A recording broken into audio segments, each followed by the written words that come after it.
Hi, this is Dave Zweig from Zarbico, and we're going to talk a little bit about the MiScope MP3 WUV dual IR microscope and using it for document examination.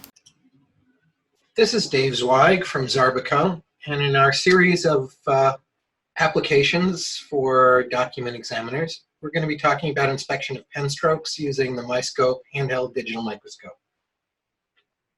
In particular, we're going to be discussing some techniques that can be used with the MiScope in the examination of ink and pen strokes. And these techniques are, of course, magnification. So using variable magnification to look both at the larger structures and to zoom in and look at the detailed sections of the ink. A variable wavelength, since we can build different light sources into the MiScope itself, we can actually image these inks in different wavelengths. We'll look at techniques in lighting direction, especially using both backlight to look at the ink in relation to paper fibers, and also side lighting for looking at the structure of the ink on the paper, particularly whether it sits on the fibers or whether it penetrates. And finally, we'll discuss a little bit about IR luminescence, or a technique used to actually induce a glow or a fluorescence in the ink chemistry, which can be detected using filters. And we'll demonstrate the MiScope filter wheel, which is an accessory. We're using our latest MiScope MP3, and this is configured with white light, ultraviolet light, and multiple wavelengths of infrared light. The MiScope MP3 is also one of the models that we can modify for what we call EF, or extended field, which allows us to get a field of view in the range of 2 to 3.5 inches. So here for documents, we can actually see a full signature, or we can actually then take our MiScope and remove it, in this case, from one of our stand options that we have, and place it right down on the sample.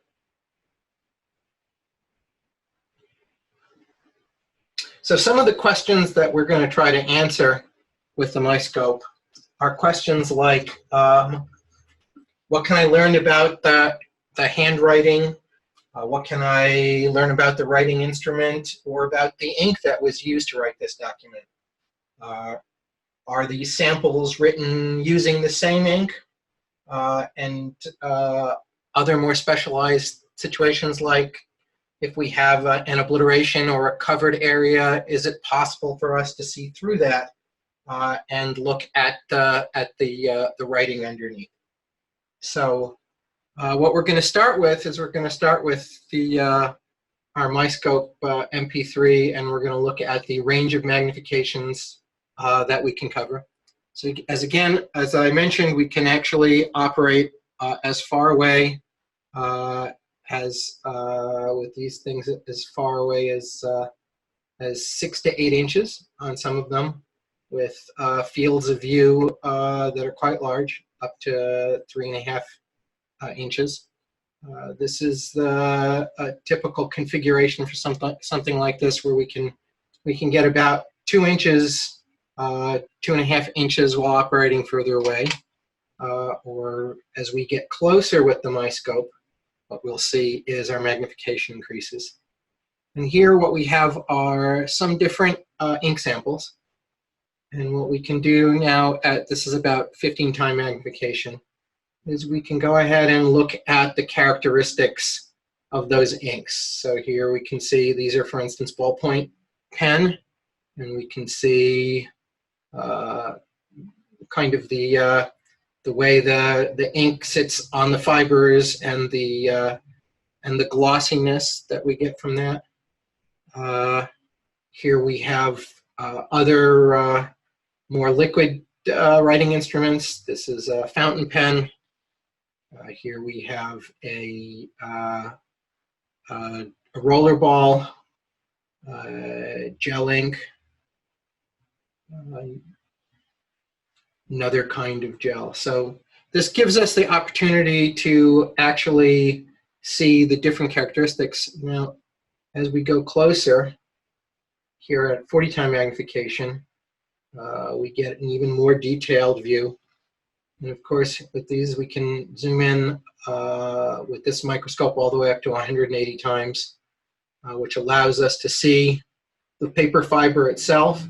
So we can see the fibers, we can see how the different inks interact with the fibers. So in this case, with the ballpoint, we can see how the ballpoint sits on the fibers, where there are some skips and some space in areas between the fibers that the ink doesn't penetrate into, and that some of these more liquid inks will actually penetrate all the way in and wet all the way down into the fiber area.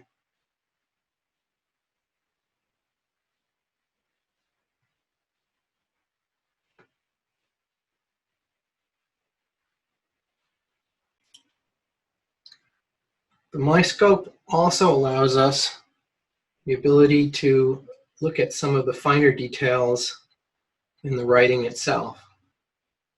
So we can look at the shape of the letters formed by the stroke in the areas that strokes overlap.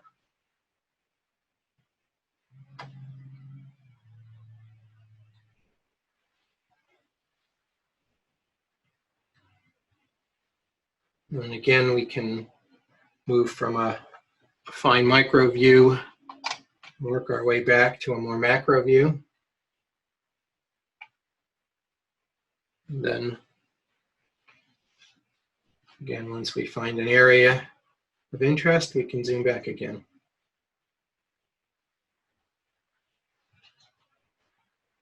Now this is done using the built-in lights on the MiScope, but we can also turn the lights that are built into the MiScope off and use other light sources.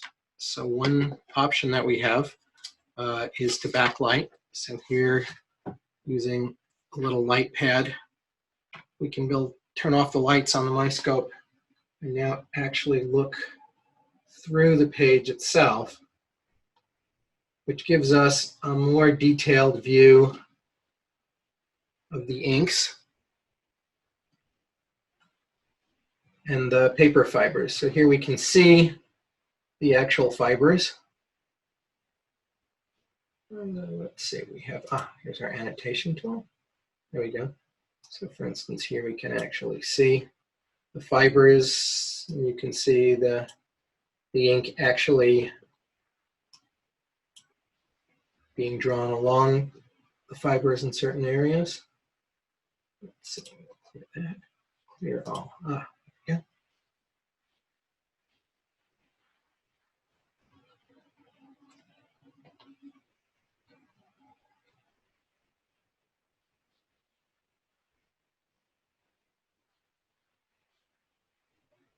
And the same kind of thing with a different kind of ink.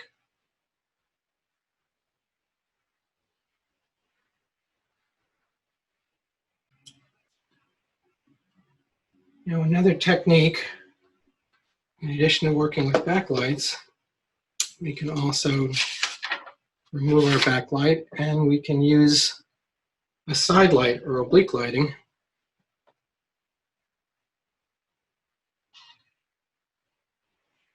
Here what we're going to do is bring an area into focus. And now what we're going to do is turn the lights off and use a little side light, which can come in from the outside of the MiScope. And you'll see now with the side light, we get a much more detailed view of structure and shape. So for instance, here we can look at the paper fiber And in the zoomed view, we get a much more detailed view about how the ballpoint pen, in this case, is just sitting on the surface of those fibers. We can actually see the ink sitting up there, as opposed to perhaps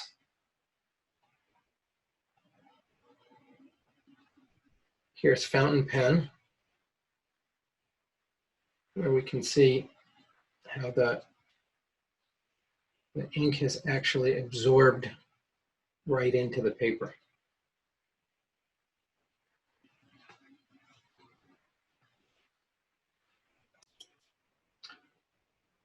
Another use for the MiScope, another sample that looks particularly nice, is pencil. So this is a pencil. We're actually operating at a slightly higher magnification now. Just we're seeing not as much of the view that the microscope sees. So we can actually zoom out to see the whole thing. But here, in this case, we can actually get the true one-time magnification, so the actual view that the camera is producing. It gives us a very detailed look, including the glow of the graphite from the pencil. We can see the individual particles. If you're looking for erased pencil to see if there are indications of something being erased, again, very easy to find those fine particles.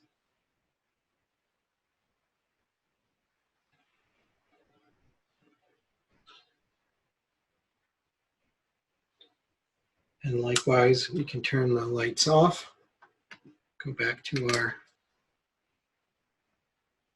oblique view, oblique lighting.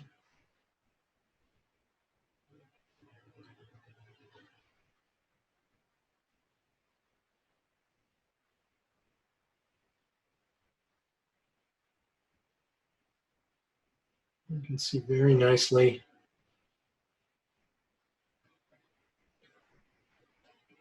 how the material sits on the paper fibers. And the remaining particles when pencil is erased.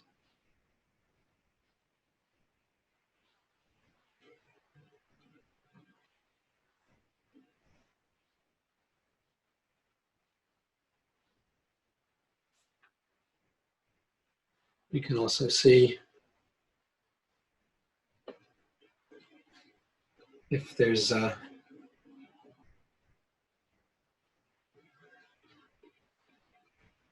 something that's actually indented. Well, actually, here we'll zoom back a little bit.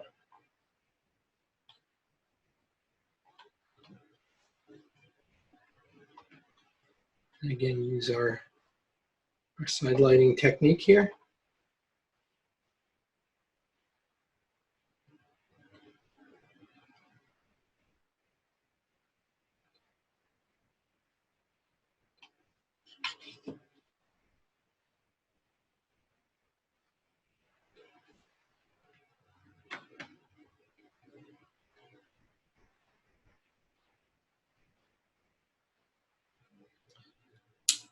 Let me turn our regular lights back on.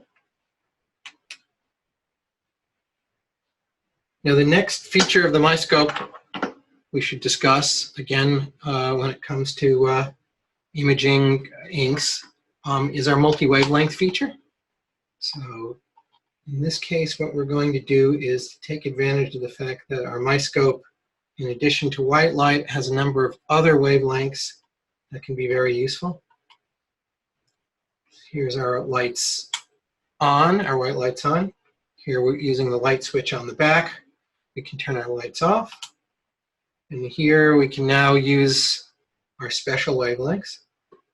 And usually what I suggest is if we're going to be operating in the infrared, because there's not really color involved, we can turn down the saturation, that is essentially take what would be color out of the image. And now with this particular unit, now we are operating in here ultraviolet light, so we're looking for fluorescence. This has a short wavelength infrared and a longer wavelength infrared, and that'll help us in identifying inks that might appear similar just in one of these wavelengths. So let's, for instance, just scan through here. So these are ballpoint pen over here. You see, for the most part,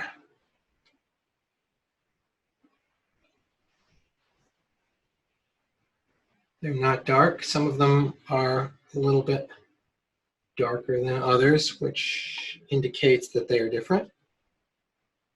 Here we go to some of the more fluid inks. Again, this is a ballpoint pen, not sorry, ballpoint pen, a fountain pen. This is a, not a gel, this is some kind of roller ball. A gel and another kind of rollerball fluid ink. And now we can look at samples where there might be multiple inks that we would like to be able to distinguish. So for instance, just bring these images down a little bit so that we can see everything in one. So here's a sample with what looks to be three identical inks, but here we can see by switching into the infrared that one of these inks is actually different. So again, white light, infrared.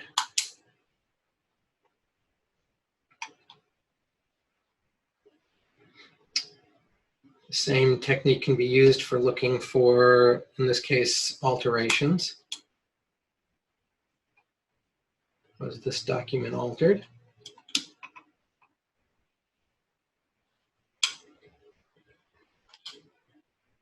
In this case, it's a subtle difference and harder to identify using just infrared light. But what we will do is demonstrate another technique shortly that will help to identify whether or not there is an alteration here. And as I mentioned, also we can discuss or look at obliterations. That is, how can I determine if there is something beneath that at higher magnification? Might be able to make out something there, but it's possible in switching to a different wavelength that we could look through the obliteration and see something that's underneath. Now, it's important to note that this technique is not guaranteed. That is, we can look through this obliteration because, in this case, the ink that was doing the covering becomes transparent in infrared, and the ink that was written below is quite dark. But it's also possible that those two different inks that were used have very similar characteristics, in which case it wouldn't be possible to see through it. So this is a technique that can provide results, but there's no guarantee. And by the same token, because we find two inks that look similar in infrared and in white light, that does not mean that they are the same ink. They could be different inks with these same characteristics.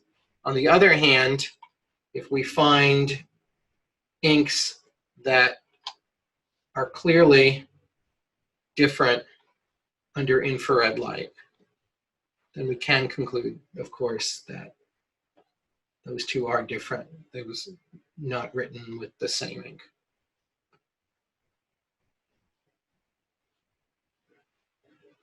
So let's next talk a little bit about infrared luminescence and how that as a technique can be used also for looking at and distinguishing between inks. Let's start by discussing a little bit about the difference between this process that's called IR luminescence and how it's different from what we would call regular IR imaging. So the kind of image you would get if you used just a MiScope with infrared light. So let's talk about the two different kinds of processes here. So if we have a MiScope with infrared light, the lights are built into the MiScope itself, and what happens is it actually produces infrared light that shines down on what we're looking at. So in this case, it would be an ink sample. And depending on the inks, the ink will either absorb or capture that infrared light, or it might reflect it, or it might just let it pass through and bounce right off the paper.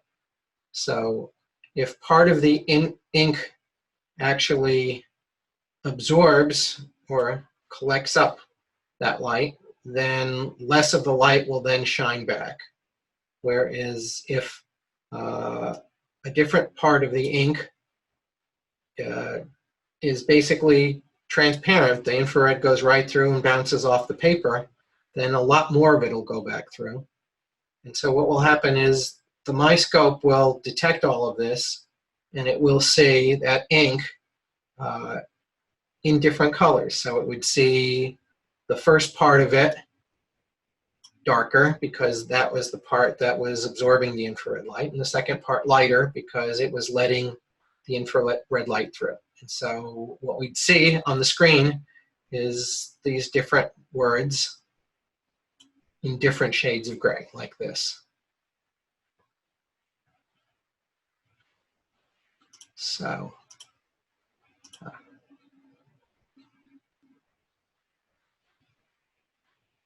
turn that. So let's go to the next slide.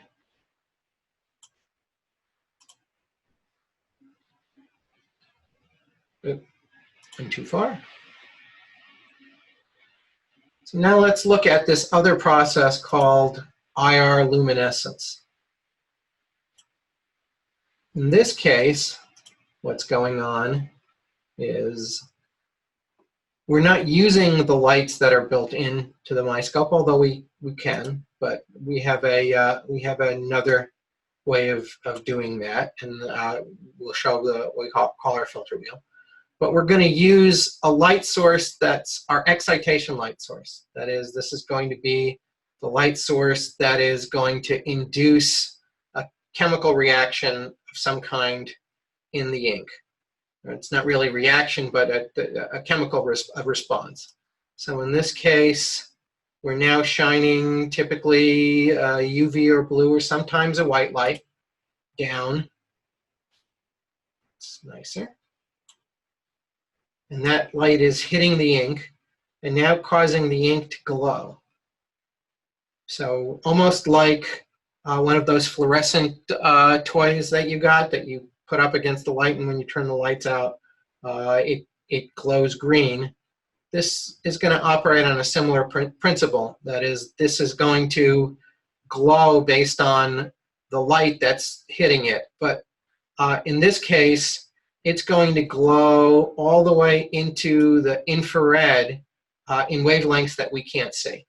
So depending on how much glow is happening, we might get a lot of glow, or for a different part of the sample, we might get less glow.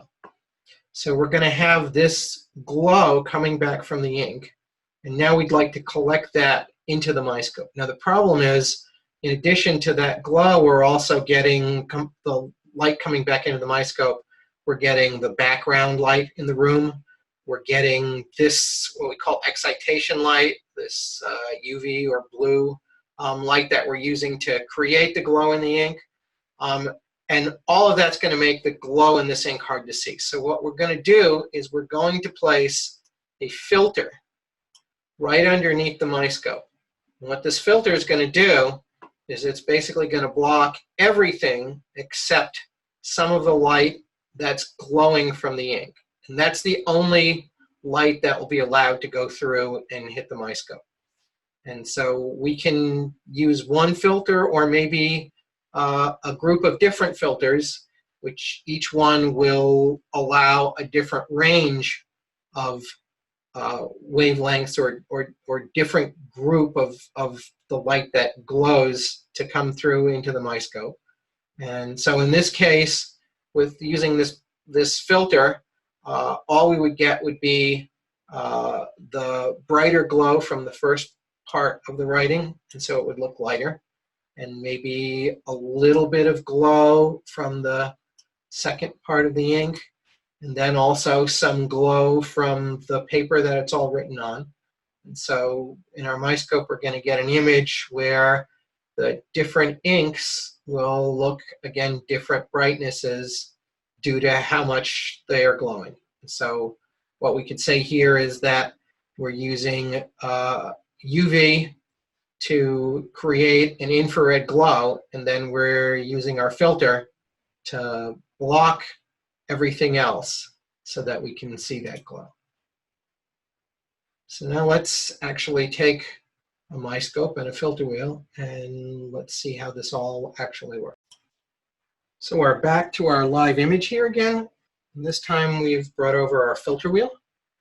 So this filter wheel has two different excitation light sources. So as I mentioned, we have a UV light source, we have a deep blue light source, and then we have 8 filters. The light switches here allow us to switch to the different light sources.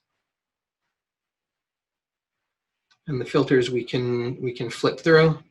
And so what we're going to do is we're going to take our MiScope, and we can put this on top of our filter wheel. In this case, what we're going to do is we're going to turn our built-in lights off. And we're going to use the lights that are built into the filter wheel itself. And so what we're going to look at here is the sample that we looked at before. And here, before, when we looked at it in infrared light, we had a little bit of trouble trying to convincingly to determine whether or not the 4 that was written there was written using a single ink or if it was altered by using a second ink. Here, what we're going to do now is start to flip through with our different filters. And in fact, what you can see here is as we cross over now into a different band that we can see here, we have almost no luminescence in the part of the 4. Sorry. All right, there we go. Let's get our tools. All right, so here we're getting glow in most of the ink, not this section. Now as we switch over, we can see that that effect becomes more pronounced.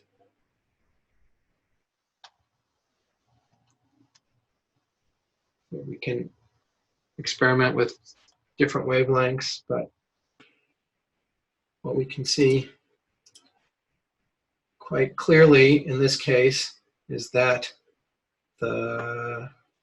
this date was altered by a different ink. And again, we can use this for other applications in comparison as well. The same in an obliterated sense. Oftentimes, the filter wheel, because of the difference in luminescence, can identify variations in inks that are much more difficult to determine with other tools by themselves. So that's an overview of using your MiScope to inspect and evaluate pen inks. Please stop by www.zarbico.com to learn more about the different features of the MiScope and how it can be used in document examination. And also look for some of our other videos on other things that can be done, including looking at printed documents, differentiating between originals, laser, inkjet, differentiating between papers, and more. Thanks.